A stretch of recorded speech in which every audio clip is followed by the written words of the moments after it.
ভাবুন তো, এমন একটি দেশ যার আছে তেল আর গ্যাসের বিশাল ভান্ডার, এমনকি পারমাণবিক শক্তির উৎসের মূল চালিকা শক্তি ইউরেনিয়ামও, কিন্তু সেই দেশেই $1 পেতে আপনাকে দিতে হবে 7,77,000 রিয়াল। এটা শুনতে অবিশ্বাস্য মনে হলেও এটাই ইরানের বর্তমান বাস্তবতা। এমন এক মুদ্রার পতন যা ইতিহাসে বিরল। কেন এমন হলো? কিভাবে এমন এক শক্তিশালী দেশ আজ এই অর্থনৈতিক সংকটের মুখে পড়ল?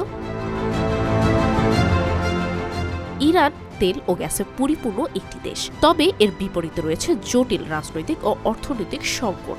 দেশের ওপর আরোপিত কঠোর পশ্চিমা নিষেধাজ্ঞা ইরানের তেল রপ্তানি প্রায় বন্ধ করে দিয়েছে, ফলে বৈদেশিক মুদ্রার অভাব তীব্র আকার ধারণ করেছে। এর সঙ্গে রয়েছে জ্বালানি খাতে বছরের পর বছর বিনিয়োগের অভাব, ফলস্বরূপ বিদ্যুৎ এবং গ্যাসের মতো মৌলিক চাহিদাগুলো পূরণেও ইরান হিমশিম খাচ্ছে। মিলিয়ন অফার ওয়ালটন ফ্রিজ কিনে পেতে পারেন 20 লক্ষ টাকা, রয়েছে কোটি কোটি টাকার নিশ্চিত উপহার।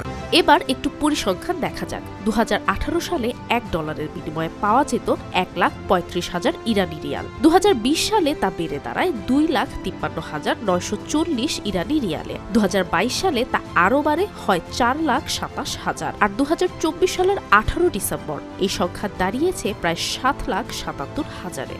এমনকি 2015 সালে জ্যাকপোয়া চুক্তির সময়ও ইরানে $1 দাম ছিল মাত্র 32,000 রিয়াল, কিন্তু আজ সেই মুদ্রার মূল্য ইতিহাসের সর্বনিম্ন পর্যায়ে।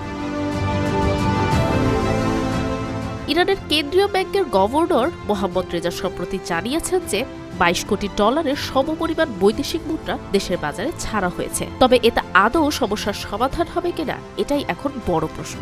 বিশ্লেষকরা বলছেন, ইরানের অর্থনীতিকে বাঁচাতে বিনিয়োগ এবং নিষেধাজ্ঞার সমাধান অত্যন্ত গুরুত্বপূর্ণ, কিন্তু রাজনৈতিক অস্থিরতা এবং মধ্যপ্রাচ্যের সংঘাতের কারণে এই সংকট কাটিয়ে ওঠা সহজ হবে না।